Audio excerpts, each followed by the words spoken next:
Welcome back to Econ Academy. In this video, we will discuss budget line. So, what is a budget line? A budget line shows all combination of two goods in which are affordable at given prices and income. In short, it shows what consumer can afford. The graph of budget line is like this. On the y-axis we have good y, and on the x-axis we have some good x, and this red line downward sloping is the budget line.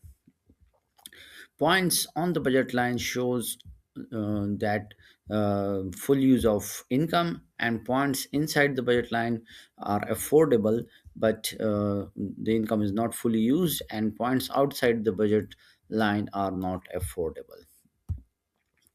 As budget have a slope, so we must understand what the slope means.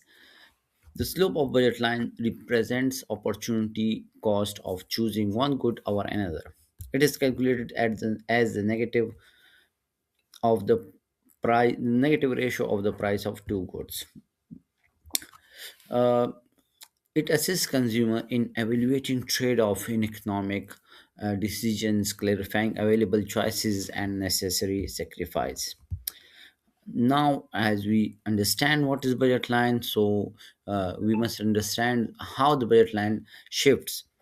Budget line changes because of two reasons. The first one is the income, and the second one is the price.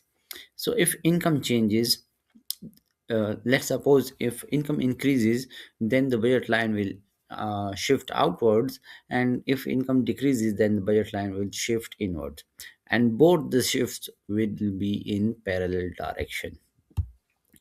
Now, how the budget line shift or changes when the price change.